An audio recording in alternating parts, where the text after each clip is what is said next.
వెంకటేశాయ. గురు సన్నిధి కార్యక్రమానికి స్వాగతం, సుస్వాగతం. సన్నిధి కార్యక్రమంలో మనము మార్కండేయ పురాణం గురించి, దాని విశిష్టత గురించి మనం ఆధ్యాత్మికవేత్త వట్టిపతి పద్మాకర్ గారిని అడిగి తెలుసుకుందాం.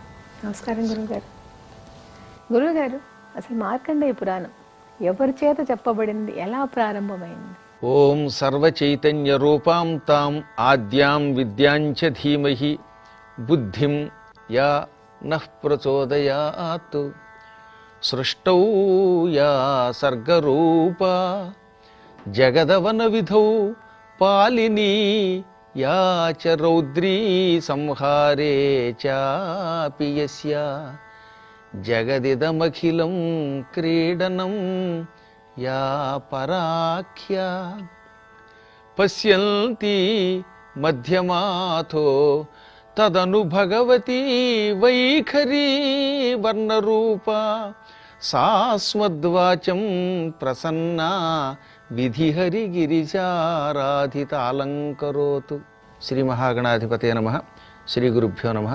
శ్రీ మహాసరస్వతే నమః. పేరుకి మార్కండేయ పురాణమే కానీ ఇందులో మార్కండేయుడి చరిత్ర ఉండదు. మార్కండేయుడు క్రోష్టికి అని పేరు కలిగిన ఒక మహర్షికి ఆయన్ని శిష్యుడిగా చేసుకుని అద్భుతమైన ధర్మాలు చెప్పాడు. పురాణములలో, మార్కండేయ పురాణములలో ఉన్నన్ని విచిత్ర కథలు ఇంకెక్కడా లేవు. ఆ తరువాత వేదవ్యాసుడి శిష్యుడు జైమిని మహర్షికి కొన్ని సందేహాలు వచ్చాయి. ఆ సందేహాలు తీర్చుకోవడంతో ఈ కథ మొదలవుతుంది. అసలు మార్కండేయ పురాణం ఆయనకి వరుసగా కొన్ని అనుమానాలు వచ్చాయి. ఎందుకు విష్ణుమూర్తి అవతారాలు ఎత్తుతాడు? ఆ అవతారాలు ఎత్తేటటువంటి వ్యూహ చతుష్టయంలో ఏది అవతారం ఎత్తుతుంది? విష్ణువుకి 4 రూపాలు ఉన్నాయి, దాన్ని వ్యూహ చతుష్టయం అంటాం. అందులో ఏది అవతారం ఎత్తుతుంది? రెండవది, ద్రౌపదికి 5గురు భర్తలు ఉండడం ధర్మసమ్మతమా కాదా? ఇక మూడవది, బలరాముడు తీర్థయాత్రలకు వెళ్ళి సూత మహర్షిని చంపాడు. పురాణం చెప్పేవాడు ఎవడైనా బ్రహ్మస్వరూపుడు, పరబ్రహ్మ. అతన్ని చంపడం వల్ల ఆయనకి బ్రహ్మహత్యా పాపం వచ్చింది. ఎందుకు వచ్చింది? ఇది ఎలా తొలగింది? ఇంక తర్వాతది, ఉప పాండవులు 5గురు ద్రౌపదీ పుత్రుల్ని ద్రౌపదేయులు అంటారు. వీళ్ళు పెళ్లి కాకుండానే మహాభారత యుద్ధంలో ఆఖరు రోజున అర్ధరాత్రి నిద్రపోతూ ఉండగా అశ్వత్థామ చేతిలో చచ్చిపోయారు. దీనికి గల కారణం ఏమిటి? ఈ అనుమానాలు ఆయనకు వచ్చాయి. తీరా వ్యాసుడిని అడుగుదామంటే వ్యాసుడేమో బదరీలో తపస్సులో ఉన్నాడు. మార్కండేయుడి దగ్గరికి వెళ్ళాడు ఆయన ఈ అనుమానాలు అడగడానికి. మార్కండేయుడు ఏమన్నాడు? నేను ఒక యజ్ఞంలో ఉన్నాను, యజ్ఞంలో ఉన్నప్పుడు పురాణాలకు సంబంధించిన చర్చ చేయకూడదు, కాబట్టి నువ్వు 4 పక్షులు ఉన్నాయి వింధ్య పర్వతంలో, ఆ పర్వతంలో ఉన్నటువంటి పక్షుల దగ్గరికి వెళ్ళన్నాడు. ఆ పక్షులు ఎవరు? అవి ధర్మ పక్షులని పిలువబడతాయి. ఆ ధర్మ పక్షుల దగ్గరికి వెళ్ళంటే అప్పుడు ఈయన సేమ్ మీరు అడిగినట్టే అడిగాడు. నాయన, నేను ఒకప్పుడు క్రోష్టికేనేనికి మార్కండేయ పురాణం అనే పేరుతో పురాణం చెప్పాను. ఆ పురాణం కేవలం ఆ ధర్మపక్షులకే తెలుసు. ఆ ధర్మపక్షుల చరిత్ర చెబుతున్నారు విను అని ఆ పక్షుల చరిత్రతో ఈ మార్కండేయ పురాణం ప్రారంభించి, చరిత్ర చెప్పొచ్చు కానీ చర్చ చేయకూడదట. అందుకని చర్చకి మాత్రం అక్కడికి వెళ్ళు, పురాణం మాత్రం వాళ్ళ దగ్గరే విను, వాళ్ళ చరిత్ర చెబుతానని చెప్పాడు. అద్భుతమైన చరిత్ర ఆ ధర్మపక్షుల చరిత్ర. పూర్వం సుకృషుడు అని పేరు కలిగిన ఒక ఋషి ఉన్నాడు. అంత గొప్ప దాత మరొకడు ఉండడు. ఎవరైనా అడిగితే తన శరీరం కూడా దానం చేసేసేవాట ఆయన. ఆయన ధర్మ నిరతిని మెచ్చుకుని పరీక్షించాలి అని ఇంద్రుడు ఒక రోజున ఒక ముసలి గ్రద్ద రూపంలో వచ్చాడు. గద్ద చూస్తే కొండంతుంది, రెక్కలు ఊడిపోయాయి, కళ్ళు ఎర్రబడ్డాయి, ముక్కు ఊడిపోవడానికి సిద్ధంగా ఉంది, కానీ శరీరం పెద్దది. ఆ గద్ద అతి కష్టం మీద నడుచుకుంటూ సుకృషుడి దగ్గరకు వచ్చి, మహాత్మా, నువ్వు చాలా గొప్పవాడివని విన్నాను, నాకు మంచి ఆకలిగా ఉంది, ఆహారం కావాలనగానే ఆయన ఏం కావాలో కోరుకో అన్నాడు. నాకు నరమాంసం తప్ప ఇంకేం మాంసం పడదు, ఒక మనిషిని నాకు ఆహారంగా ఇయ్యి అనగానే, ఆహా, కొంతమంది బుద్ధిదే కదా, చావడానికి సిద్ధంగా ఉన్న నీ దిక్కుమాల ఏదో మాంసం కాకుండా నరమాంసం అడిగావు. నాకు 4 కొడుకులు ఉన్నారు, వాళ్ళలో ఎవరో ఒకరిని ఇస్తాను, అయినా నీ బుద్ధి నాకెందుకు, ఇస్తానని మాట ఇచ్చాను కనుక నీకు నరమాంసం ఇస్తానని ఆయన తన కొడుకులు 4గురిని పిలిచాడు. ఈ 4 పింగాక్షుడు, సుముఖుడు, సుబోధుడు, వేతహవ్యుడు అని పిలువబడతారు.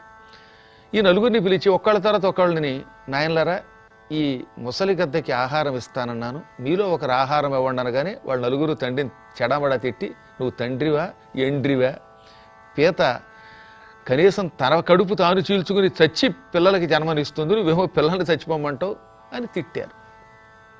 ఆయన కోపం వచ్చింది.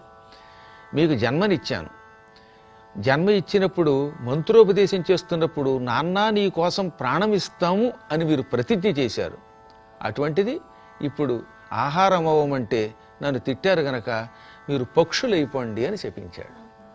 ఆ తర్వాత ఆ ముసలి గద్దకేసి తిరిగి నన్నే తినేయి అన్నాడు. అనగానే వెంటనే ఆ గద్ద కాస్త ఇంద్రుడిగా మారిపోయింది. ఇంద్రుడు వెంటనే మహానుభావ, నేను చాలా పెద్ద పొరపాటు చేశానేమో అనుకుంటున్నాను, నిన్ను నీ కొడుకుల్ని పరీక్షిస్తున్నాను అనుకున్నారు కానీ నీ కొడుకుల్ని నీకు దూరం చేస్తున్నాను అనుకోలేదు, నన్ను క్షమించు, అయినా నీకు వరం ఇస్తున్నాను. ఈ ప్రపంచంలో ఇంద్రజాలం నుంచి ఎవడు బయటికి రాలేడు. ఇంద్రుడి యొక్క మాయని ఇంద్రజాలం అంటారు. అదొక భయంకరమైన మాయ. ఈ ఇంద్ర మాయలో పడకుండా నిన్ను అనుగ్రహిస్తున్నాను. నువ్వు తపస్సు చేస్తే అప్సరసలని పంపను, పరీక్షించను, నువ్వు ముక్తి పొందేటట్టు అనుగ్రహిస్తున్నాను అని వెళ్ళిపోయాడు.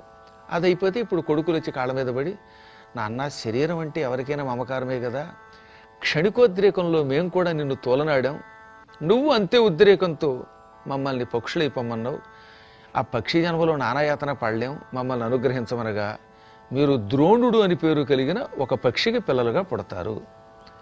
పుట్టి కూడా పూర్వజన్మ రహస్యం ఉంటుంది.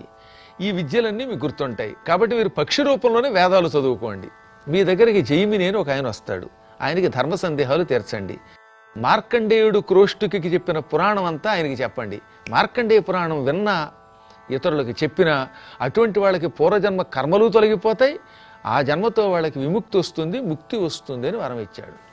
అదిగో ఆ శాపం వల్ల ఈ నలుగురు ధర్మపక్షులయ్యారు. అది కూడా ఎంత అద్భుతమైన కథ అంటే అసలు ఇది. పూర్వం దుర్వాసుడు తపస్సు చేస్తూ ఉంటే ఆ తపస్సు పాడు చేయడానికి ఇంద్రుడు వపువు అని ఒక అప్సరసను పంపాడు. దుర్వాసుడికి కోపం వచ్చింది. కష్టపడి తపస్సు చేసుకుంటూ ఉంటే నువ్వు వచ్చి నృత్యం చేసి నా శరీరాన్ని పట్టుకుని నా తపస్సు పాడు చేయాలనుకుంటున్నావు కాబట్టి నువ్వు పక్షి వైపు అన్నాడు. అప్పుడు అది మళ్ళీ కాళ్ళ మీద పడింది. కంగారు పడకు, నువ్వు ద్రోణుడు అని పేరు కలిగిన ఒక పక్షిని పెళ్లి చేసుకుంటావు. మీకు ధర్మపక్షులనే పేరుతో సుకృషుడి కొడుకులు పిల్లలుగా పుడతారు.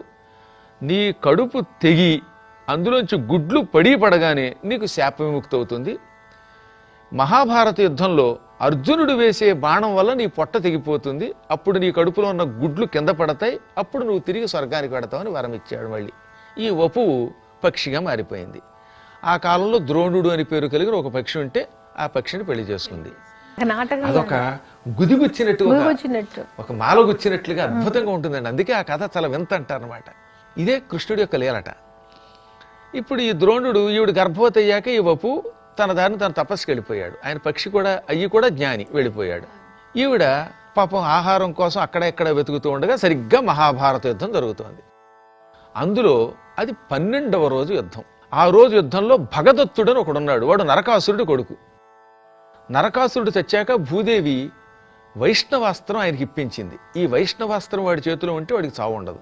దాంతో వాడు విజృంభించి 12వ రోజున పాండవులు చితకొట్టి పారేయడం మొదలెట్టాడు. అప్పుడు అర్జునుడు ఆ భగదత్తుడితో యుద్ధం చేశాడు. అందులో భగదత్తుడికేసి ఆయన వేసిన ఒక బాణం కృష్ణుడు రథం ఇలా తిప్పడంతో పక్కకి కావాలని తిప్పాడు. జరగాలి. ఈ బాణం గురి తెప్పెళ్ళి ఈ వపు అనేటటువంటి అప్సరస పక్షి రూపంలో సరిగ్గా ఈ మాంసం తినడానికి అక్కడికి వచ్చింది. దాని పొట్టని చక్కగా ఆపరేషన్ చేసి సిజేరియన్ ఆపరేషన్ చేసినట్టు చీరిందిట. మళ్ళీ కడుపు లోపల అలా చీరడంతో పొట్ట తెగిపోయింది. అందులో ఉన్న గుడ్లు అలా పడ్డంతో ఈవిడికి శాప విముక్తి అయిపోయింది. ఈవిడ స్వర్గానికి వెళ్ళిపోయింది. అప్పుడు ఇంకా విచిత్రం ఏమిటంటే మంచి మాంసం ముద్ద, పచ్చి మాంసం ముద్ద అక్కడ మెత్తగా పడుంది దూదిలాగా. ఇంత మాంసం ముద్ద, ఆ ముద్ద మీద పడ్డాయి ఈ గుడ్లు. దాంతో ఏమైపోయింది, ఆకాశంలోంచి పడినటువంటి ఆ గుడ్లు పగిలిపోకుండా పడ్డాయి. ఆ సమయంలోనే ఈ భగదత్తుడు ఎక్కువ వచ్చిన ఏనుగు ఒకటి ఉంది. చాలా పెద్ద ఏనుగు, సుప్రతీకము అంటారు దాన్ని. ఒకప్పుడు ఇంద్రుడు ఆ ఏనుగు మీద ఎక్కి దానవుల్ని జయించాడు. ఆ తర్వాత పరమాత్ముడు ఆ ఏనుగుని కావాలని అడిగి తీసుకుని నరకాసుడికి ఇచ్చాడు. నరకాసుడు పోయాక ఇప్పుడు వీడికి వచ్చింది. ఆ ఏనుగు మెడలో పెద్ద గంట ఉందిట. భీముడు ఒక్క దెబ్బ కొట్టాడు ఆ ఏనుగుని. కొట్టడంతో ఈ గంట మధ్యలో ఉంటుంది సరే, టకటక కొట్టే రాడ్డు, ఆ గడి ఏమో ఊడి ఒకచోట పడింది. గంటలో ఇప్పుడు ఏమైంది, పెద్ద గంటది ఆ గుడ్ల మీద అలా గోలుగా పడింది. అంటే పక్షి గూడు పెట్టినట్టుగా గూడు పెట్టినట్టు. గుడ్లేమో మాంసం మీద ఉన్నాయి, దాని మీద గంట బోర్లించినట్టు పడింది, బోర్లించినట్టుగా మధ్యలో గుడ్లు ఉండిపోయాయి. మధ్యలో గుడ్లు. ఆ గంట చాలా పెద్ద గంట, రాక్షసులు తప్ప ఎత్తలేరు, భీముడు తప్ప ఎత్తలేడు. దానివల్ల ఏమైంది, అక్కడ చుట్టుపక్కల యుద్ధం జరిగిన ఈ గంట కదలలేదు, అడుగున్న గుడ్లలో ఉండిపోయి. అసలు ఎంత విచిత్రం అవుతామండి. ఆ తర్వాత అర్జునుడు మహాయుద్ధం చేశాడు, భగదత్తుని చంపేశాడు. ఆ తర్వాత ఆ ప్రాంతం నుంచి ఇంకా దూరంగా యుద్ధం వెళ్ళిపోయింది. మహాభారత యుద్ధం అయిపోయిన తర్వాత ఒక 3-4 నెలలు గడిచింది. శమీకుడు అనే ఒక మహర్షి ఉన్నాడు, ఆయన కొడుకు శృంగి పరీక్షిత్తుని శపించాడు. ఆ శమీకుడు తన శిష్యులతో మహాభారత యుద్ధం జరిగిన ప్రాంతంలో సరస్వతీ స్నానానికి వచ్చాడు. అక్కడే సరస్వతి అనేది ప్రవహిస్తూ ఉంటుంది అంతర్వాహినిగా. అక్కడ శమంత పంచకం అనే ఒక మడుగు ఉంది. అక్కడికి వస్తూ ఉంటే ఈ గంట కింద ఉన్నటువంటి గుడ్లు చిన్ని చిన్ని పిల్లలుగా మారిపోయి, పక్షులుగా మారిపోయి అడుగున చీ అంటున్నాయి. ఆ శబ్దం కూడా ఎలా ఉందిట, వేదం చదివినట్టుందిట. ఎక్కడబ్బా ఈ మధురనాదం వినపడుతోంది అని పిల్లల్ని వెతకమంటే అందువల్ల ఆ గంట కింద శబ్దం వస్తుందని కనిపెట్టి గంట ఎత్తారు. ఎత్తితే పక్షులు కనపడ్డాయి. సరిగ్గా సూర్యుడి ఎండలో బంగారపు రంగులో మెరిసిపోతూ ఉంటే ఆయన ఆశ్చర్యపోయి, చూశారా, ఆయువు ఉంటే మహాభారత యుద్ధంలో గంట కింద ఉండి బతికి బట్ట కట్టాయి. ఆయువు లేకపోతే ఇంట్లో ఏసీ రూములో ఉన్నవాడు చచ్చిపోతాడు. అది చాలా అద్భుతమైన ఇంట్లోనే కదా నిద్రపోతా ఉండింది. ఆయువు లేకపోతే ఎక్కడున్నా చస్తాడు. ఆయువు ఉంటే భయంకర రణరంగంలో కూడా బ్రతకవచ్చు అని నిరూపించారు ఈ పక్షి పిల్లలు అనుకుని వాటిని తీసుకొచ్చి పెంచాడు. కేవలం 6 నెలల్లో ఆయన అనుగ్రహంతో వాడు గరుత్మంతుడు అంతటి పక్షులుగా మారిపోయి, ఆయన తెల్లబోయి ఇంత శక్తి మీకు ఎలా వచ్చింది, కేవలం 6 నెలల్లో ఇంత మహాపక్షులుగా మారారు, మీరు ఎగురుతూ ఉంటే మీ గాలికి, రెక్కల గాలికి పర్వతాలు కంపించిపోతున్నాయి, చెట్లు వణికిపోతున్నాయి, ఈ శక్తి ఎలా వచ్చిందంటే అప్పుడు వాళ్ళు తమ తండ్రి శపించడం గురించి చెప్పారు. నీ దయ వల్ల మేము బతికి బట్టగట్టాం, మేము వింధ్య పర్వతంలో తపస్సు చేసుకుంటాం, జైమిని మా దగ్గరికి వస్తాడు, ఆయనకి మేము సందేహాలు తీరుస్తాం, తద్వారా మాకు శాప విముక్తి, ఆయనకి ముక్తి అని వాళ్ళు అక్కడి నుంచి వెళ్ళిపోయారు. అసలు జైమినికి సందేహాలు ఎందుకు వచ్చినాయి? నిజానికి ఆయన కూడా వ్యాసుడి శిష్యుడు అయ్యుండి ఆ రోజున అడగలేదు. విచిత్రం చూసారా? ఇక్కడ కారణం ఉందండి. అంటే మనకు చెప్పడానికి, మనకి చెప్పడమే కాకుండా మహానుభావుడు వ్యాసుడు 18 పురాణములు సూతుడికి ఇచ్చాడు, వేదములు మాత్రమే ఈ శిష్యులకి ఇచ్చాడు, వీళ్ళకి పురాణములు ఇవ్వలేదు. అందుకే మీకు భాగవత ప్రారంభంలోనే సుస్పష్టంగా చెబుతాడు ఏమని, పైలుండు ఋగ్వేద పఠనంబు దొరకొనే సామంబు జైమిని చదువుతుండే యదువు వైశంపాయనాఖ్యుండు పఠిల్చే తుది అధర్వము సుమంతుడు పఠిల్చే ఇతిహాస పురాణముల్ మా తండ్రి రోమహర్షణుడు నిరూఢిదాల్చే. జైమినికేమో సామవేదం ఇచ్చాడు, పైలుడికి ఋగ్వేదం, యజుర్వేదం వైశంపాయనుడికి ఇచ్చాడు, అధర్వణ వేదం సుమంతుడికి ఇచ్చాడు, సూతుడికి పురాణాలు ఇచ్చాడు. దాంతో వీళ్ళకి వేదముల మీద ఉన్న పట్టు పురాణముల మీద లేదు. పురాణముల మీద పట్టు లేనివాడు ఎంత గొప్పవాడైనా రాణించడండి. అందుకని ఆయన పురాణాలు నేర్చుకోవాలనుకున్నాడు. అందువల్ల జైమినికి వ్యాసుని అడగాలనిపించింది, కానీ సమయానికి గురువు గారు అందుబాటులో లేడు. వీళ్ళ దగ్గరకు వచ్చి నేర్చుకున్నాక అప్పుడు జైమిని భారతం రాశాడు. ఈ సందేహాలు తీర్చుకున్నాకే అశ్వమేధ పర్వం మాత్రమే మనకు దొరుకుతుంది, జైమిని భారతం రాశాడనమాట. ఇదంతా మనకి మార్కండేయుడు జైమినికి చెప్పితే అప్పుడు జైమిని వెతుక్కుంటూ వింధ్య పర్వతానికి వెళ్ళి ఆ పక్షులను చూచి ఆశ్చర్యపోయాడు. అసలు ఎంత అద్భుతంగా చదువుతున్న ఈ వేదాలు, భూలోకంలో మానవుల్ని 20 ఏళ్ళు వేదములు నేర్పి మళ్ళీ చదవండి అంటే కూడా ఎంత మధురముగా, ఎంత సుస్పష్టముగా, స్వరభంగం లేకుండా చదవలేరు. వీటికి తండ్రి యొక్క అనుగ్రహం ఉంది అనుకుని వాటి దగ్గరికి వెడితే అవి జైమిని గౌరవించే, కూర్చోబెట్టే, నువ్వు రావడం అదృష్టం అని ఆయన సందేహాలు తీర్చాయి. అప్పుడు వాటిని అడిగాడు అనమాట ఆయన. మీరు కూడా చెప్పండి. అదే అందులో మొదటి సందేహం, వ్యూహ చతుష్టయం అంటే ఏమిటి, అందులో ఏది భూలోకంలో అవతారం ఎత్తుతుంది? అప్పుడు ధర్మపక్షులు చెప్పాయి, భగవంతుడైన విష్ణువు నారాయణుడు అని పిలువబడతాడు. నారము అంటే నీరు, జ్ఞానము అని అర్థం. ఎప్పుడు నీటిలో ఆయన ఉంటాడు, నీరు ఆయనలో ఉంటుంది. నార అయనః నారాయణ సవర్ణ దీర్ఘ సంధి. నారము అంటే నీరు, జ్ఞానము, సర్వాంతర్యామిత్వము. ఎప్పుడు నీటిలో ఉంటాడు, నీరు ఆయనలో ఉంటుంది. జ్ఞానంలో ఆయన ఉంటాడు, జ్ఞానం ఆయనలో ఉంటుంది. అందువల్ల ఆయన నారాయణుడు. నారము అంటే మనందరం నారా అని పిలువబడతాం. అందువల్ల అందుకని ఆయన నరుడయ్యాడు. సమస్త ప్రాణులలో ఆయన ఉంటాడు, ప్రాణులు వెళ్ళి ఆయనలో ఉంటారు. కాబట్టి నారాయణుడు. ఈ నారాయణుడు వాసుదేవుడు, సంకర్షణుడు, ప్రద్యుమ్నుడు, అనిరుద్ధుడు అనే పేరుతో 4 రూపములతో ఉంటాడు. అది వ్యూహ చతుష్టయం. అందులో వాసుదేవుడు అంటే అన్నిటిలో తానుంటూ తానన్నిట్లో ఉంటూ గుణరూప కర్మములు లేకుండా ఉంటాడు. అది వాసుదేవుడు. మహానుభావుడు మారణ గారని ఒక ఆయన ఉన్నాడు. ఆయన కాకతీయుల దగ్గర రుద్రమదేవి దగ్గర సేనాధిపతిగా పనిచేసినటువంటి గన్నమ సేనాధిపతికి ఈ కావ్యం అంకితం ఇచ్చాడు. సంస్కృత మార్కండేయ పురాణాన్ని అద్భుతంగా అనువాదం చేశాడు. దీన్ని ప్రథమ ఆంధ్ర పురాణం అంటారండి. ప్రథమ ఆంధ్ర పురాణం అంటే మార్కండేయ పురాణమే. అంత పురాణాలు ఏవి తెలుగులోకి అనువాదంలో లేవు. ఆ కాకతి రుద్రమదేవి సేనాధిపతి గన్నమ సేనాధిపతి అన్నాడు, స్వామి ఈ మార్కండేయ పురాణం అంటే నాకు చాలా ఇష్టం, దాన్ని అనువాదం చెయ్యండి అని ఒక అద్భుతమైన పద్యం ఉంటుంది. ఎన్నో కథలు ఉంటాయి ప్రపంచంలో, కానీ మార్కండేయ పురాణంలో ఉన్నటువంటి వింత కథలు ఎక్కడా లేవు. పాండిత్యం బమరన్ పురాణములు మున్ పౌరాణికులు చెప్పగా విండున్ వింతలు కావు, నూతన కథా విస్తారతాయోగ్యమై చండాఘోత్కరహారియై పరమ విజ్ఞానాశ్రయంబైన మార్కండేయాఖ్య పురాణ రత్నమరున్ కౌతూహలం వయ్యడిన్. ఎన్నో కథలు విన్నాను, కానీ అంత అద్భుతమైన కథ మార్కండేయ పురాణములో ఉన్న కుతూహలము కలిగించే అద్భుతమైన కథలు ఎక్కడా లేవు. విజ్ఞానము, ముక్తి, అనేక విశేషాలతో నిండిన మార్కండేయ పురాణం రాయమంటే ఆయన రాశాడనమాట. అందులో ఈ మీరు చతుష్టయం గురించి వాస్తవం తర్వాత మిగతా చెప్పలేదు. అదే దాని గురించే చెప్తాను. ఆయన ఈ వాసుదేవ తత్వానికి ఒక నిర్వచనం అద్భుతంగా అనువాదం చేశాడు. అరయన్ వర్ణము పేరు రూపమును లేక అత్యంత తేజోమయ స్ఫురణ సంపద గల్గి సర్వగతి సంపూర్ణత్వము పొంది వేత రజస్సత్వ తమోగతిత్వ విగతత్వం పొంది వాసుదేవాఖ్యన్ పొల్చు అంటాడు. అంటే ఏమిటి? వాసుదేవుడు అనే శబ్దమునకు నిర్వచనం రూపము లేదు, వర్ణము లేదు, గుణము లేదు, అంతటా నిండి ఉంటుంది, అందరి అజ్ఞానం తొలగిస్తుంది. అటువంటి అద్భుత తత్వం వాసుదేవ. ఇక రెండవది సంకర్షణుడు అని పేరు కలిగిన తత్వం. ఈయన 1000 పడగలు కలిగి ఆదిశేషుడనే పేరుతో తెల్లని రూపంతో పాలసముద్రంలో పడుకుని నారాయణుణ్ణి తనలో మోస్తూ ఉంటాడు. ఈయనే ఎప్పుడు విష్ణు అవతరించినప్పుడు కూడా సాయంగా వస్తాడు. ఈయన సాయంగా వస్తే అవతారం పరిపూర్ణ అవతారంట. అందుకే రామావతారం కృష్ణావతారం అనుకున్న శక్తి తక్కిన అవతారాలకు లేదు. ఇంకా 3వ వాడు ప్రద్యుమ్నుడు అంటాడు. చేసే పని ఏంటి? ఈయన ఎంతసేపు జ్ఞానాన్ని ప్రసాదిస్తాడు, విష్ణువునికి సాయం మాత్రం చేస్తాడు, జ్ఞానం ఇస్తాట ఒకటి. అందుకే ఆదిశేషుడు జ్ఞాని, పండితుడు. రెండవది అవతరించిన భగవంతునికి సహకారంగా ఉంటాడు, భగవంతునికి సాయంగా ఎవడో ఒకడు ఉండాలన్నమాట. ఇంకా 3వ వాడు ప్రద్యుమ్నుడు. ఈయనే నారాయణుడు లేక ప్రద్యుమ్నుడు అనే 2 నామాలతో పిలువబడతాడు.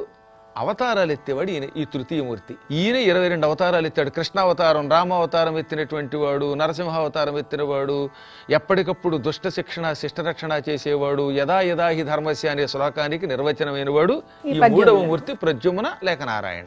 ఇక 4వ వాడు అనిరుద్ధుడు. ఈ అనిరుద్ధుడు అన్నవాడు ఏం చేస్తూ ఉంటాడు? పోషణ చేస్తూ ఉంటాడు. భగవంతుడు అవతరించినప్పుడు పాండవులు లాంటి ధర్మాత్ములు వస్తాయి, వాళ్ళకి కావలసిన వరాలు ఇచ్చి పోషిస్తూ ఉంటాడు, రక్షిస్తూ ఉంటాడు. అందులో ఈ 3వ మూర్తి అవతారం ఎత్తుతుంది. ఆయనే కృష్ణుడిగా వచ్చాడు, రాముడిగా వచ్చాడు అని చెప్పాడు. అప్పుడు ఆయన మళ్ళీ 2వ ప్రశ్న వేశాడు. ఎందువల్ల ద్రౌపదీదేవి 5 భర్తల్ని పొందింది? స్త్రీకి 5 భర్తలు ఉండడం ధర్మం ఎలా అవుతుంది అంటే, అప్పుడు మహాలక్ష్మి తన అంశతో 5 రూపాలు ధరించింది. ఆ 5 రూపాలని మళ్ళీ తనలో కలుపుకొని, ఒకప్పుడు ఆవిడ చాలా కాలం హిమాలయ పర్వతాల్లో తపస్సు చేసింది. అప్పుడు ఆవిడకి చాలా నామాలు ఉన్నాయి. లక్ష్మి అని, ఉమా అని, ముద్గల అని ఈ నామాలతో ఉండేది. ఆవిడ శివుడి కోసం తపస్సు చేసింది. ఆ తర్వాత ఆవిడే మళ్ళీ భూలోకంలో ద్రౌపదిగా పుట్టింది. తపస్సులో శివుడిని అడిగేటప్పుడు పతి పతి పతి అని 5 సార్లు అనింది అని, అందుకే మనకేమో ఆదిపర్వంలో ఉంటుందన్నమాట. అద్భుతమైన ప్రశ్న అది. ఆవిడ భూలోకంలో పుట్టడానికి ముందే ఇంద్రుడు ధర్మ సంస్థాపనకి శివుడి యొక్క అనుగ్రహం తీసుకుని తానే 5 రూపాలుగా విభజించుకుని ఇంద్ర అంశతో అర్జునుడిగా, యముడిలో తన అంశని ప్రవేశపెట్టి యమాంశతో ధర్మరాజుగా, వాయువులో ప్రవేశపెట్టి భీముడిగా, అశ్విని దేవతల్లో ప్రవేశపెట్టి నకుల సహదేవులుగా, ఈ విధంగా ఇంద్రుడు 5 రూపాలతో అవతరించాడు. ఆ 5గురిలో శివుడి శక్తి చేరింది. శివుడిలో 5 తలలు ఉన్నాయి కదా, ఆ శివుడి యొక్క 5 ముఖాలు సద్యోజాతము, వామదేవము, అఘోరము, తత్పురుషము, ఈశానము అని పిలువబడతాయి. ఇవి 5గురిలో చేరాయి. ఈ విధంగా ఒకే ఇంద్రుడు ఈ 5 రూపాల్లో ఉండడం వల్ల ఆవిడ లక్ష్మీ కళ అవ్వడం వల్ల ఆ దాంపత్యం అంత ఆదర్శంగా సాగింది. అందుకే మనకి చిట్ట చివరి మళ్ళీ ఏం చెబుతాడు స్వర్గారోహణ పర్వంలో, ద్రౌపది శరీరం విడిచిపెట్టాక స్వర్గానికి వెళ్ళగానే అక్కడ ఒక అద్భుతంగా వెలిగిపోతున్న లక్ష్మీ స్వరూపిణి కనపడుతుంది ధర్మరాజుకి. ఎవరని అడిగితే ఆవిడే మీకు భారీగా వచ్చిన లక్ష్మీ కళ ద్రౌపదిగా ఉంది, ఇక్కడ మళ్ళీ మిమ్మల్ని గౌరవిస్తుంది, మరి కొద్ది రోజులు అయ్యాక విష్ణువు యొక్క పత్ని లక్ష్మిలో కలిసిపోతుందని మహాభారతంలో చెబుతారు స్వర్గారోహణ పర్వంలో. అదే మాట ఇక్కడ మళ్ళీ మార్కండేయ పురాణంలో చెప్పారు. ఆ తర్వాత బలరాముడు బ్రహ్మహత్యా పాపం. బలరాముడు సూతుని హత్య చేయడం ఏంటండి? అదే చాలా ఆశ్చర్యకరమైంది. అది భాగవతంలో కూడా ఉంటుందండి. భాగవతంలో మహాభారత యుద్ధానికి ముందు బలరాముడు తీర్థయాత్రకి వెళ్ళినప్పుడు సూతుడిని చంపింది మహాభాగవతంలో, వ్యాస భాగవతంలో ఉంటుంది. అదే ఇప్పుడు ఈయన అడిగాడు ఏమని, బలరాముడికి ఈ సూతహత్య ఎలా వచ్చింది, ఆ బ్రహ్మహత్యా పాపం ఎలా తొలగిందని. అప్పుడు ఆయన చెప్పాడు బలరాముడు దుర్యోధనుడికి సాయం చేయటం ఇష్టం లేదు, అలాగని పాండవుల వైపు ఉండడం ఇష్టం లేదు. దుర్యోధనుడు అంటే కొంచెం పక్షపాతం, అందువల్ల వచ్చాడు యుద్ధం చేయలేడు, చూస్తూ అందుకని ఇటు సాయం చేయలేడు, అటు సాయం చేయకుండా ఉండలేడు, కానీ ఉండడానికి వీలు లేదు. అందువల్ల ఏం చేశాడంటే తీర్థయాత్రకు వెళ్ళిపోయాడు యుద్ధానికి ముందే. అలా వెడుతూ వెడుతూ ఒక రోజున పొరపాటున అడవిలో వారుని అని ఒక మద్యం ఇస్తే తాగాడు. బలరాముడికి శిష్య బలహీనత ఉంది, శిష్యులు ఏదైనా ఇస్తే కాదని కూడా తాగేస్తాడు. ఆ వారుని తాగిన వైకంతో నైమిషారణ్యం వెళ్ళాడు. ఆ నైమిషారణ్యంలో సూతుడు పురాణ స్థానంలో సూతగద్ది అని ఉంటుంది, అక్కడ కూర్చుని ఉన్నాడు, పురాణం చెబుతున్నాడు. ఈయన అక్కడికి వెళ్ళగానే ఋషులంతా లేచి నిలబడి నమస్కరించారు. ఒక్క బలరాముడి రాకని చూచి గమనించి కూడా సూతుడు లేవలేదు. అంటే అతను గద్దె మీద ఉన్నాడు కదా. ఎప్పుడు పౌరాణికుడు అక్కడ కూర్చున్నట్టుగా దేవుడు వచ్చినా లేవకూడదని ఒక నియమం ఉంది. అది బ్రహ్మగారు గద్దె మీద ఉండేటప్పుడు కానీ లేవకూడదు. అందున సరిగ్గా ఆ సమయంలో ఆయన భాగవతం కూడా చెబుతున్నాడు. భాగవతం చెబుతున్నప్పుడు అసలు లేవకూడదు. దాంతో బలరాముడు కోపం వచ్చింది. సహజంగానే తాగిన మైకం ఒకటి ఉంది కదా, దానికి తోడేమో అందరూ గౌరవిస్తున్నారు, నేను విష్ణు స్వరూపుణ్ణి, వస్తే లేవలేదనే అహంకారము పెరిగి, అవురా వేదవ్యాసుని దగ్గర 4 పురాణములు చదువుకుని నేనే గొప్పవాణ్ణి అనుకుని ఈ సూతుడు నేనొస్తే ఇంతమంది మహర్షులు లేచి నిలబడినా తాను లేచి నిలబడక కనీసం పలకరించక అహంకారంతో కూర్చున్నాడు. వీడికి తగిన ప్రాయశ్చిత్తం చేకూరుస్తానని భావించి చేతిలో ఉన్న దర్భలతో కొట్టాడు. దర్భలతో కూడా చచ్చిపోయాడు ఆయన. దానికి ఇషీకాస్త్రం అని పేరు అన్నమాట. దర్భని ఇషీకం అని కూడా పిలుస్తారు. దర్భకి బ్రహ్మాస్త్ర మంత్రాన్ని కనుక అనుసంధానం చేస్తే అది ఇషీకాస్త్రం అని పిలువబడుతుంది.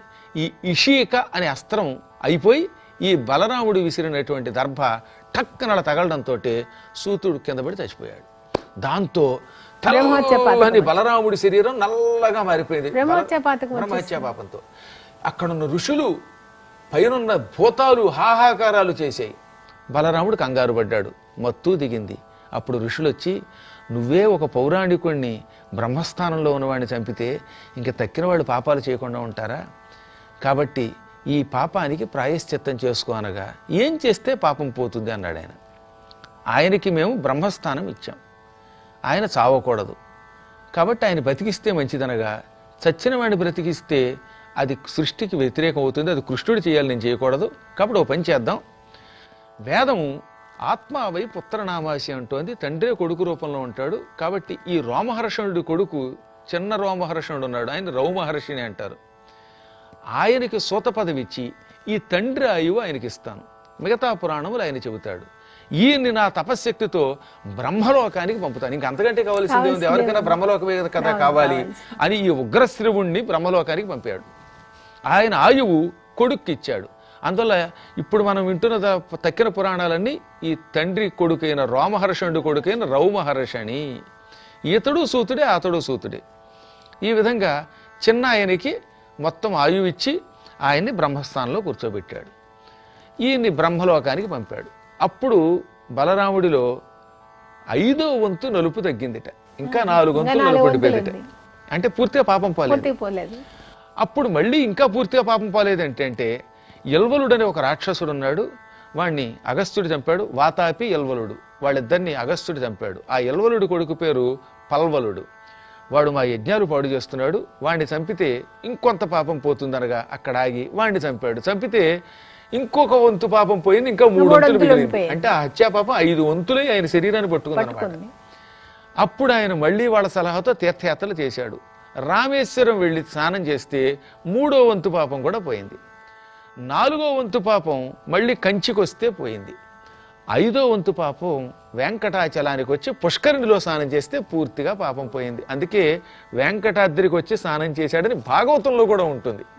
ఇప్పుడున్న వెంకటేశ్వరుడు కృష్ణుడు, కానీ కృతయుగంలో వరాహ వెంకటేశ్వరుడు, తర్వాత నారసింహ వెంకటేశ్వరుడు, రామ వెంకటేశ్వరుడు, ఇప్పుడు కృష్ణ వెంకటేశ్వరుడు అనమాట.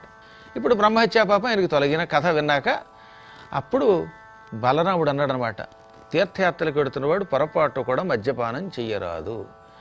కఠోర నియమములు పాటించకుండా తీర్థయాత్రకు వెడితే వాడికి యాత్రాఫలం లభించదు అని ఒక శాసనం చేశాడు. ఇంకా తర్వాత ప్రశ్న, ఉప పాండవులు అకాల మరణం ఎందుకు పొందారు? పూర్వం హరిశ్చంద్రుడు విశ్వామిత్రుడికి రాజ్యం ఇచ్చేశాక ఏది మాటకు నిలబడి ఆ తర్వాత భార్యాసమేతంగా పుత్రుడితో కాశీ వెళ్ళాడు. అక్కడ భార్యను కూడా అమ్ముకుంటున్నాడు.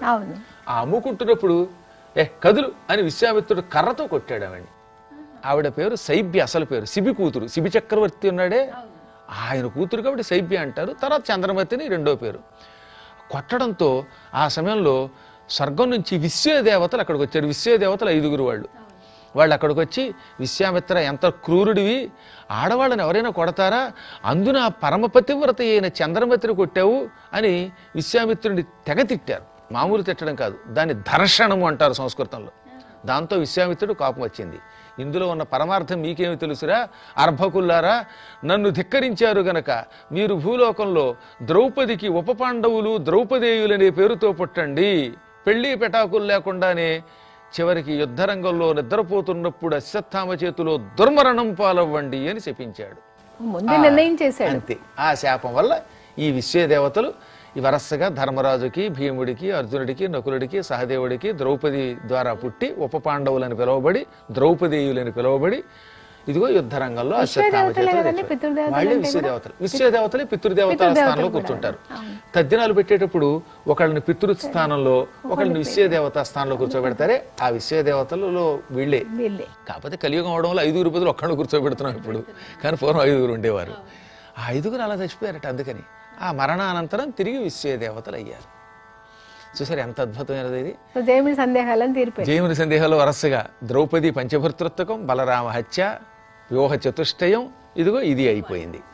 అప్పుడు ఆయన మళ్ళీ ఆశ్చర్యపోయి, ఏమండి ఈ కథలని వింటూ చాలా ఆశ్చర్యంగా ఉంది, అసలు ధర్మం ఎలా నిలబడుతుంది అని అడిగితే అప్పుడు ఇంకక్కడి నుంచి వరసగా స్వయంభవ మనువు, స్వరోచేష మనువు, ఇలా మనువులు 14 మంది కథలు చెప్పి ఉత్తమైన మనువు గురించి చెప్పండి. అసలు మనువులు మొత్తం 14 మంది వాళ్ళు.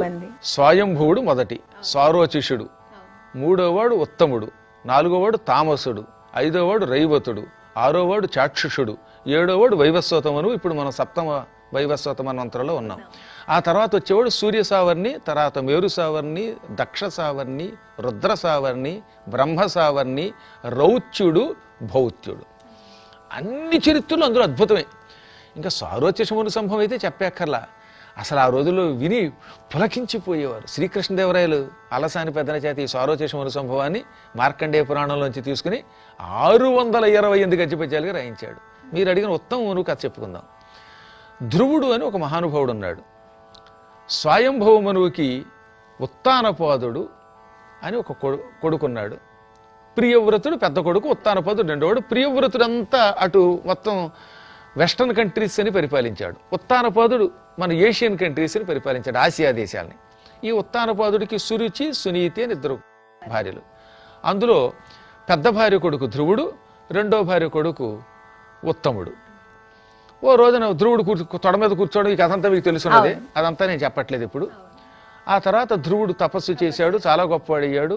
అప్పుడు ఉత్తముడు సోదరుడు వచ్చి ఏడుస్తూ, సోదరా మా అమ్మ నీకు ఎంత అన్యాయం చేసింది, అయినా నువ్వు మహాతపస్సు చేసి నక్షత్రంగా కూడా మారుతున్నావు, నేనే ఎందుకు పనికి రాకుండా అయిపోయానంటే, కాదులే నిన్ను కూడా గొప్పవాణ్ణి చేస్తానని ఆయనకి విలువిద్య నేర్పాడు.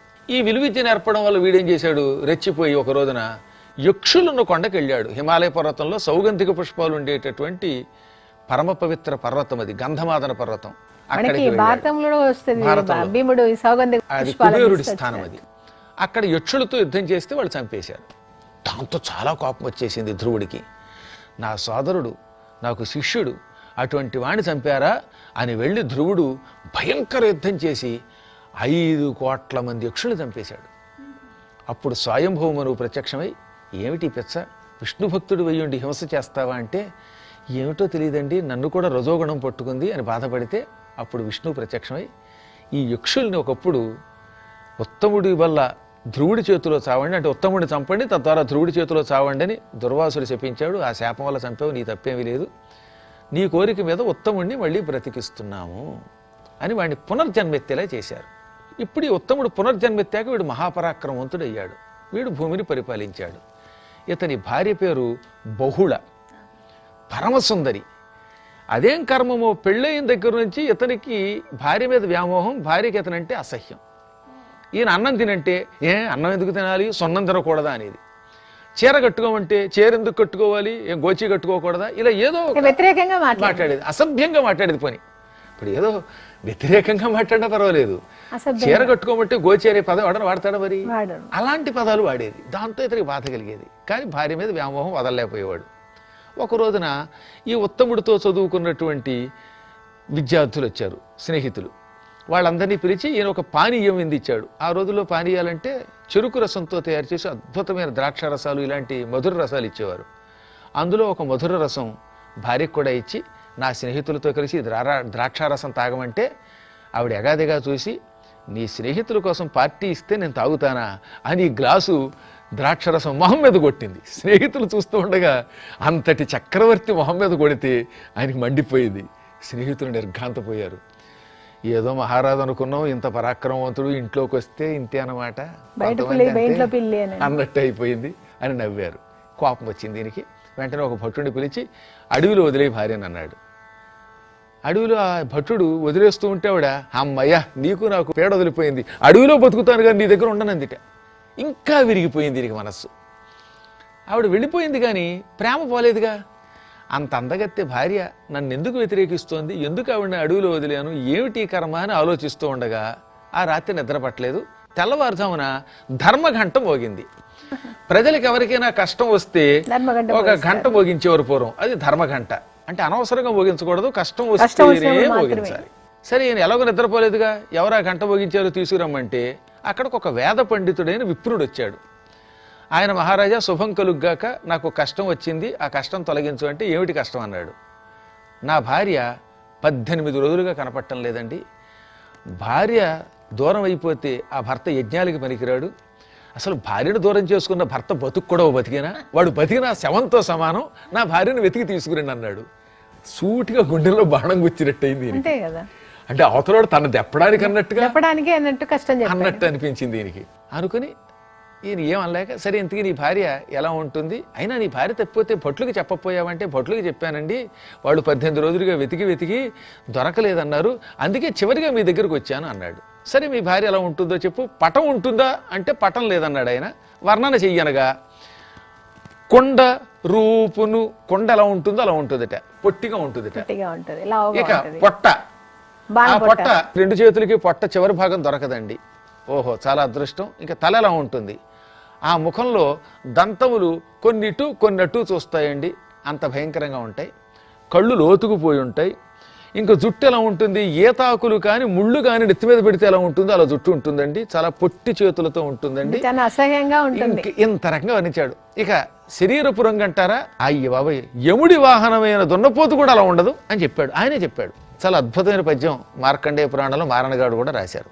ఈయనకి మతిపోయి, ఏమయ్యా నీకు ఏమైనా బుర్ర ఉందా, అందగత్తి అయినటువంటి భార్య అయితే వెతుక్కుని తీసుకురావచ్చు, ఎందుకు ఆ భార్య నీకు అంటే, ఏమైనా పెళ్లి చేసేటప్పుడు మా వాళ్ళు మంత్రాలు చెప్తారు కదండి, ఆ మంత్రాలు ఏమన్నారు, ధర్మేచ అర్ధేచ కామేచ నాతి చరితవ్యం అంటే, అప్పుడు నేను నాతి చరామి అన్నాను, అతిచరామి అంటే దాటి వెడతాను, నా అతిచరామి నిన్ను దాటి వెళ్ళను, నిన్ను వదలను అని ప్రతిజ్ఞ చేశాను, వేద మంత్రాలతో చేసిన ప్రతిజ్ఞ వదలను కదా అన్నాడు. మళ్ళీ ఇంకోసారి ఈయనకి బుర్ర తిరిగింది. సరే, ఆవిడ బుద్ధి ఎలా ఉంటుందంటే, ఆవిడ పొద్దున్న మధ్యాహ్నము సాయంత్రం 3 పూట్ల 3 కర్రలతో నా వీపు మీద కొడుతుంది. చూడండి, వీపు అని వీపు మీద చూపిస్తే వీపు మీద ఇంతంత తట్లు తేలిపోయి ఉన్నాయి, కాయలు కాసింది వీపు. ఆయనకి పెళ్ళి 12 ఏళ్ళు ఏంటంటే 12 ఏళ్ళుగా కొడుతూ ఉండగా కొట్టగా వీపు అంతా అయిపోయింది అన్నాడు. 3 పూట్ల 3 కర్రలట, కర్ర విరగాలట, వీపు విరగకూడదట. ఓరి నాయనో, రూపం బాలేకపోతే సర్దుకుంటాం, ఇటువంటి గయ్యాడుతో ఎలా పడుతున్నావంటే, ఏమైనా భార్య కదండి, ధర్మపత్ని కదండి అన్నాడు మళ్ళీ ఈయన. సరే ఈయన వెతుక్కొస్తానని బయలుదేరాడు. ఆ అడవిలో వెళ్ళగా ఒక త్రికాలజ్ఞుడని ఒక ముని ఉన్నాడు. ఆ మునీశ్వరుడు, ఓహో రాజుగారు వచ్చారా అని శిష్యుడికేసి తిరిగి అర్ఘ్యం పాద్యం ఇయ్యి అన్నట్ట. వెంటనే శిష్యుడు, ఈయన అర్ఘ్యపాద్యాలకి పనికొస్తాడా లేదా చూడండి అన్నాడు. అనగానే ముని కళ్ళు మూసుకుని, అర్ఘ్యం లేదు పాద్యం లేదు, కూర్చోవై రాజా అన్నట్ట. అప్పుడు ఆయన ఇంత కష్టంలో కూడా, నేను ఎందుకు అర్ఘ్యపాద్యాలకి పనికిరాను అనగా, భార్యను వదిలిన వాడికి ఆసనం ఇవ్వకూడదు, అర్ఘ్యపాద్యాలు ఇవ్వకూడదు, అందుకే కింద కూర్చో అన్నాడు ఆయన. మళ్ళీ ఇంకోసారి దెప్పినట్టు అయ్యింది. అప్పుడు ఆయన జరిగిందంతా చెప్పి, ఏమండి నా భార్య ఎందుకండి ఇలాగ వ్యతిరేకంగా ఉంది అంటే, నాయన దీనికి ఒక కారణం ఉంది, మీ పెళ్లి ముహూర్తంలో ఈ లోపం ఉన్నది. పరిణయ వేళ నిన్ను రవి భౌమ శనైశ్చరులు, పెళ్లి ముహూర్తంలో నీ లగ్నాన్ని సూర్యుడు, కుజుడు, శని చూస్తున్నారు. నీ భార్య లగ్నాన్ని బృహస్పతి, శుక్రుడు చూస్తున్నాడు. దీనివల్ల భార్యాభర్తల్లో భర్తకి భార్య మీద ప్రేమ ఉంటుంది, భార్యకి భర్త మీద ద్వేషం ఉంటుంది. అందుకే మనిషి నక్షత్రం ఏమిటి ఇవేం చూడకూడదు, ఒక్క పెళ్లి ముహూర్తమే సక్రమంగా ఉంటే చాలు. పెళ్లి ముహూర్తం సక్రమంగా లేదనుకున్నప్పుడు 11 గంటలు దాటాక పగలు 12 గంటల మధ్యలో అయితే దానికి లోటు లేదట. అది చాలా గొప్పది. అందుకే పూర్వకాలంలో అభిజిత్ ముహూర్తంలో లగ్నం అంటారు అనేవారు. కానీ నీ పెళ్లి రాత్రి జరిగింది, లోపం ఇది అనగా, సరేనండి ఇంతకీ నా సంగతి పక్కన పెట్టేయండి, మా బ్రాహ్మడి భార్యని ఎలా తీసుకురావాలంటే, ఓ రాక్షసుడు ఉన్నాడు, ఆ రాక్షసుడు ఎత్తుకుపోయాడు, ఫలానా చోట ఉంటాడని చెప్పాడు ఈయన. ఈయన అడవికి వెడితే అక్కడ నిజంగానే ఒక ఈ బ్రాహ్మడి భార్యకి ఎన్ని వర్ణనలు చేశారో దానికి 1000 రెట్లు ఎక్కువగా ఉండి ఆవిడ పరమసుందరీయమని దర్శనం ఇచ్చింది. ఈయన హడిలిపోయి ఆవిడ రూపాన్ని చూసి, అమ్మా నేను చూడగానే అర్థమైపోయింది, నువ్వేనా ఫలానా విప్రుడి భార్యవి అంటే, అవునండి అంది. ఇక్కడికి ఎలా వచ్చావంటే, ఓ రాక్షసుడు తీసుకొచ్చాడండి, తినడు, పోనీ నన్ను పెళ్లి చేసుకోవడానికి, కానీ నిన్నెవరు పెళ్లి చేసుకుంటారులే తల్లి, తినలేదంటే ఆశ్చర్యంగా ఉంది అంటూ ఉండే లోపు ఆ రాక్షసుడు వచ్చాడు. రాక్షసుడిని చూడడంతో ఈయన ధనుసు ఎక్కుపెట్టే లోపే రాక్షసుడు కాళ్ళ మీద పడి దాన్ని నమస్కారం చేసి, మహాత్మా నేను నీ సేవకుణ్ణి, యుద్ధం చేసేవాడిని కాదు, ఈ చరాచర జగత్తంతా నీది, నువ్వు ఎంత గొప్పవాడో నాకు తెలుసు, పైగా విష్ణువు వల్ల పునర్జన్మ ఎత్తావు అని పదే పదే నమస్కరిస్తే, ఇంత వినయం కలిగిన వాడివి, నేను ఏం చెబితే చేస్తానన్న వాడు ఈవిడ ఎందుకు తీసుకొచ్చావంటే, ఏం చెప్పమండి, వీళ్ళ ఆయన రోజు అభిచార యజ్ఞం చేస్తాట. ఏమిటో అభిచార యజ్ఞం అంటే, రాక్షసులు భూత ప్రేత పిశాచాలు నాశనం అయిపోగా కానీ మంత్రం చదువుతున్నాడండి. దానివల్ల నా దగ్గర ఉన్న భటులు రోజు కొద్దిమంది చచ్చిపోతున్నారు, అందువల్ల వాళ్ళ భార్య ఎంత కలిసి యజ్ఞానికి తరంగాడు కదా అదనమాట. వెంటనే వీరు కనిపెట్టారు, భార్య లేకపోతే యజ్ఞానికి పనికిరాడు, ఆయన చేసే యజ్ఞం వల్ల నాకేమవుదు కానీ నా భటులకి ప్రాణం అపాయ స్థితి వస్తుంది, అందుకని యజ్ఞం ఆపి మా వాళ్ళని రక్షించుకోవడానికి ఈవిడ ఎత్తుకొచ్చాను తప్ప ఈ దౌర్భాగ్యాలను ఎవడు పెళ్లి చేసుకుంటాడు, అసలు నేను నరమాంస భక్షకుండే కాదు అన్నాడు. అయితే ఓ పని చేద్దాం, నువ్వు ఉత్తముడు అని చెప్పి అభిచార యజ్ఞం చేయకుండా ఆయన ఆపించేస్తాను, ఈవిడ్ని నాకు ఇచ్చేయి, పట్టుకుపోతాను. కానీ ఈవిడ క్రూరురాలు, భర్తను చాలా పీడిస్తూ ఉంటుందిట, ఈవిడ క్రూరత్వం తగ్గించే శక్తి నీకుందా అని అడిగితే, దానికేమండి నాకు శక్తి ఉంది, మనుషుల శరీరంలో సూక్ష్మ రూపంతో ప్రవేశించి వాళ్ళ దుర్బుద్ధుల ఆహారంగా తీసుకోగలను అని ఈయన చూస్తూ ఉండగా ఓ సూక్ష్మ రూపంతో ఈ స్త్రీ హృదయంలో ప్రవేశించి ఆవిడలో ఉన్న ఆ గయ్యాళితనం మింగేశాడు. దాంతో ఆవిడ సాత్వికురాలైపోయి, నా భర్త ఎక్కడా అండమే కాకుండా పాతవన్నీ గుర్తుకు తెచ్చుకొని, ఎంత పాపాత్పరాల్ని, ఉత్తముడైన భర్తని రోజు 3 పూట్ల కొట్టాను, ఈ పాపానికి ప్రాయశ్చిత్తంగా ఆయన చేత కొట్టించుకుంటానంది. వద్దు తల్లి, మళ్ళీ ఆ పనులు వద్దులే అని ఆవిడని తీసుకెళ్ళి భర్త గారికి అప్పగించేశాడు. ఈయన భార్యను ఎత్తుకున్నాడా? అప్పుడు భర్త గారు ఏమన్నాడంటే, మహారాజా ఇంత ఉపకారం చేసావు కదా, నీకేం కావాలని అడిగితే, నా భార్యను అడవిలో వదిలాను, ఆవిడ బతుకుందా లేదా తెలియాలి. రెండవది, నేను నా భార్యని సరైన లగ్నంలో పెళ్లి చేసుకోకపోవటం వల్ల ఆవిడ నన్ను ద్వేషిస్తోందని త్రికాలజ్ఞముని చెప్పాడు. నా భార్య తిరిగి నాకు గుణవతి అయి దక్కే అవకాశం ఉందా అనగా, ఈ మహర్షి వెంటనే ఒక అంజనం వేసి, చూసారా ఇంత శక్తి ఉన్నవాడు కానీ తన భార్య కోసం వేసుకోలేదు, అంటే స్వార్థం కోసం శక్తిని వినియోగించరు, అంటే పూర్వం అంతా పరోపకారం, అంతే పరోపకారం, తన కోసం వినియోగించుకోకుండా పరులకు వినియోగిస్తారు. వెంటనే ఏమన్నాడంటే, నీ భార్య నువ్వు అడవిలో వదిలేశాక పాతాళ లోకంలో ఉన్న దృష్టకేతుడని ఒక నాగరాజు నీ భార్య సౌందర్యానికి వ్యామోహపడి ఆవిడ ఎత్తుకుపోయాడు.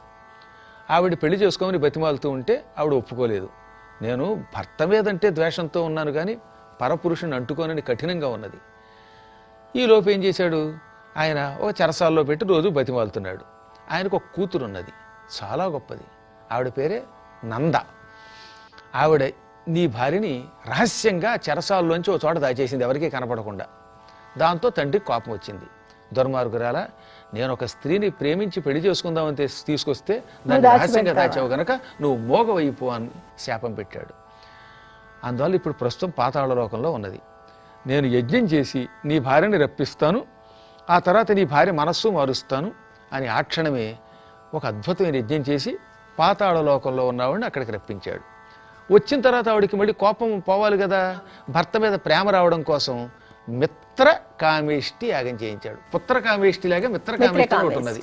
ఇష్టి అంటే యజ్ఞము, కామేష్టి అంటే కోరికతో చేసే యజ్ఞం.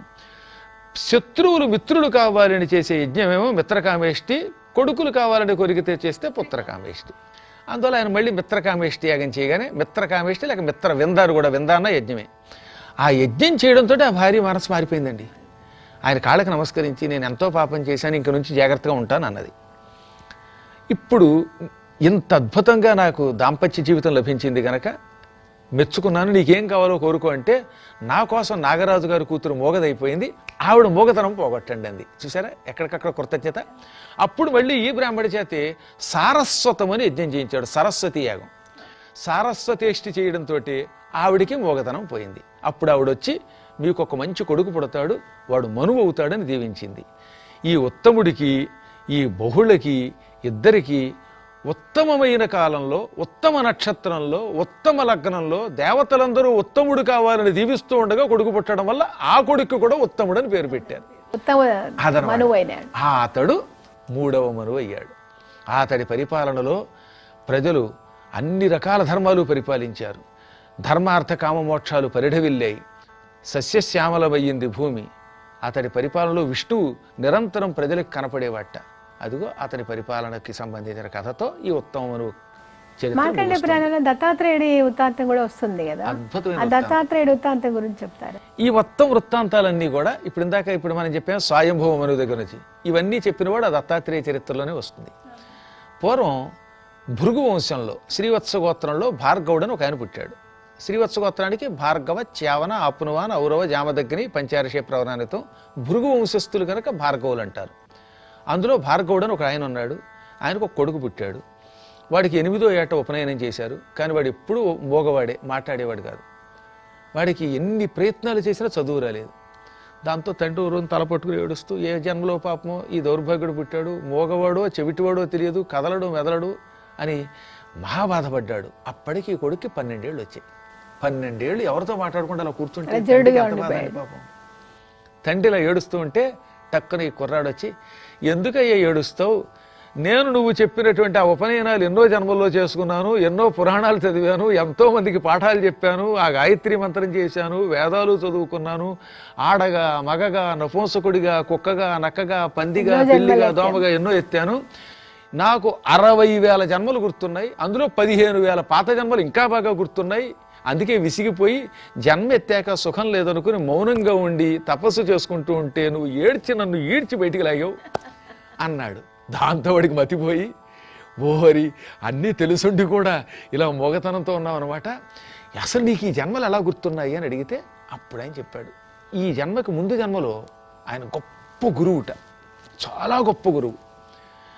అసలు అంత గొప్ప గురువు లేడనిపించుకుని మహాతపస్సు చేసి విష్ణువుని పొందే సమయంలో కర్మగాలి ఒక్క శిష్యుడి మీద కొంచెం పక్షపాతం చూపించాట. ఈ గురువులకి పెద్ద సమస్య అండి ఇది. అందరికీ గురువులకి గుణముల వల్ల అవతల వ్యక్తి మీద ఒక రమ్మంత ప్రేమ ఉంటుంది. అందరినీ ప్రేమగా చూసిన ఆయన ఇంకొంచెం ఎక్కువ పక్షపాతం చూపించాట. దాంతో ఏమైపోయింది, చచ్చిపోయే ముందు ఆ శిష్యుడు ఆశ్రమం గుర్తుకొచ్చాయట. ఆశ్రమాలు స్థాపించేటటువంటి పీఠాధిపతులు ఒళ్ళు దగ్గర పెట్టుకోమని మార్కండేయ పురాణం చెప్పింది, నేను చెప్పలేదు. తన ఆశ్రమం, తన పలుకుబడి, తన శిష్యుడు ఇవి గనక అంత్యకాలంలో గుర్తుకొస్తే మళ్ళీ జన్మెత్తుతాడు. అందుకనే పెద్ద పెద్ద పీఠాలు స్థాపించేటప్పుడు చివరి క్షణాల్లో మాత్రం వాటిని విడిచిపెట్టేయాలి. అది కష్టం. యాంతే మతి సాగతి. అంతే అంత్యకాలమునందు యా ఏది మతి నీ బుర్రలో ఉందో సా అది గతి. ఈయన మళ్ళీ ఆ శిష్యుడిని తలుచుకున్నాడు కదా ఆశ్రమాన్ని. ఆ శిష్యుడి జన్మ వంటి జన్మ అదే గోత్రంలో పుట్టుకొచ్చాడు. అప్పుడు ఆయన సరే నాయన నువ్వు ఎంత గొప్పవాడు అని తెలిసింది, ఇప్పుడు నేను ఎలా తరించాలి అంటే వరసగా మనువుల చరిత్ర, దత్తాత్రేయ చరిత్ర చెప్పుకొచ్చాడనమాట. దత్తాత్రేయుడు అలర్కుడు అనేవాడికి ఒక ఉత్తమ ఆత్మయోగం చెప్పాడు, అది చెబుతా విను అని. అప్పుడు ఆయన మొత్తం దత్తుడి యొక్క ఆవిర్భావం అంతా, సతీ సుమతి చరిత్ర, ఆ సమయంలో అనసూయ అక్కడికి రావడం, అనసూయ సుమతి భర్తని బతికిస్తాననడం, అప్పుడు దేవతలు ఏం కావాలో కోరుకోమండం, త్రిమూర్తులు నాకు కొడుగ్గా పుట్టాలని ఆవిడ అనసూయ అండం. అప్పుడు అనసూయకి త్రిమూర్తులు వరం ఇచ్చారు. ఆ వరం ప్రకారంగా బ్రహ్మగారు తన అంశతోటి చంద్రుడిగా పుట్టాడు, రుద్రుడు తన అంశతో దుర్వాసుడిగా పుట్టాడు, విష్ణువు తానే కాకుండా ఈ తక్కిన ఇద్దరినీ కూడా తనలో కలుపుకుని త్రిమూర్తి ఆత్మకుడే దత్తాత్రేయుడిగా పుట్టాడు. ఎంత అద్భుతమైన చరిత్ర అండి. వాళ్ళ నిజంగా ఆ చరిత్రనే ఎక్కువ మంది చెప్పుకుంటారు. నేను చాలా బాగా రాశాను దాన్ని. మన గణపతి సచ్చిదానంద స్వామి వారి జీవిత చరిత్రలో ఇది బాగా వస్తూ ఉంటుంది, ఈ మదాలసా చరిత్ర. దీన్ని కృష్ణదేవరాయలు వారు సంస్కృతంలో మదాలసా పరిణయం అనే పేరుతో కావ్యంగా కూడా రాశారు. అదన్నీ మార్కండేయ పురాణంలో అనమాట. చాలా బాగా చెప్పారు గురుగారు, ధన్యవాదాలు. ఇది నాటి గురు సన్నిధి కార్యక్రమం. ఓం నమో వెంకటేశాయ. పూర్వం ఋతధ్వజుడని ఒక ఆయన ఉన్నాడు. వాళ్ళ నాన్నగారి పేరు శత్రుజిత్తు. ఆయనకి ఈయన ఒక్కడే కొడుకు. ఈయన చాలా గొప్పవాడు, మహాపరాక్రమవంతుడు. ఆయన ఒకనాడు సింహాసనం మీద కూర్చున్నట్టుగా ఒక ఋషి వచ్చాడు. ఆయన పేరు గాలవుడు. ఆయనతో కూడా గుర్రం ఉంది. ఆ గుర్రానికి కుడి చెవేమో నల్లగా, ఎడమ చెవి తెల్లగా, మిగతా శరీరం అంతా తెల్లగా ఉంది. ఆకాశంలో నీళ్లల్లో నిప్పుల్లో ఎగిరే గుర్రంట. ఆయన వచ్చి, మహారాజా, నేను ఇక్కడికి దగ్గరలో ఉన్న అడవిలో తపస్సు చేసుకుంటూ యజ్ఞాలు చేస్తున్నాను. యజ్ఞదీక్షలో ఉండగా నేను మాట్లాడకూడదు. ఆ సమయంలో అక్కడికి ఒక భయంకరుడైన రాక్షసుడు వస్తున్నాడు. ఆ రాక్షసుడు వచ్చి పంది రూపంలో మా ఆశ్రమాన్ని ధ్వంసం చేసి నా యజ్ఞం పాడు చేస్తున్నాడు. ఎప్పుడూ యజ్ఞం పూర్ణాహుతి అవ్వడం లేదు. అప్పుడు నేను సూర్యుడికి నమస్కరిస్తే సూర్యుడు గుర్రం ఇచ్చాడు. ఈ గుర్రం భూమండలం అంతా తిరుగుతుంది కనుక కువలయాస్యం అని దీనికి పేరు. ఈ గుర్రం నీ కొడుకు ఇస్తున్నాను, నీ కొడుకుని పంపించి ఆ యజ్ఞాన్ని రక్షించమనగా ఋతధ్వజుడు ఈ గుర్రం ఎక్కి అప్పటి నుంచి ఆయన కువలయాసుడు అయిపోయాడు. అనురాగానికి అమ్మ ఆదర్శం, ఆరోగ్యానికి Shri Sai homeo stores and clinic. అనుభవం, అర్హత, అంకిత భావం కల డాక్టర్లచే చికిత్స. అన్ని రకాల ఆరోగ్య సమస్యలకు నమ్మకమైన ఎంపిక Shri Sai homeo stores and clinic.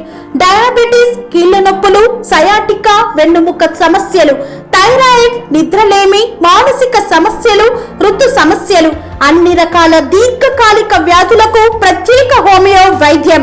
అందరికీ అందుబాటులో అంతర్జాతీయ హోమియో వైద్యం Sri Sai homeo stores and clinic. మీ ఆరోగ్య సమస్య ఏదైనా ఇప్పుడు పరిష్కారం సాధ్యం. సైడ్ ఎఫెక్ట్ లేని వైద్యంతో సంపూర్ణ ఆరోగ్యం కొరకు సంప్రదించండి Sri Sai homeo clinic and stores, Bhavani Nagar, Ambedkar Nagar road, old Alwal, Secunderabad. సంప్రదించాల్సిన ఫోన్ నంబర్స్ 9000751751 మరియు 9000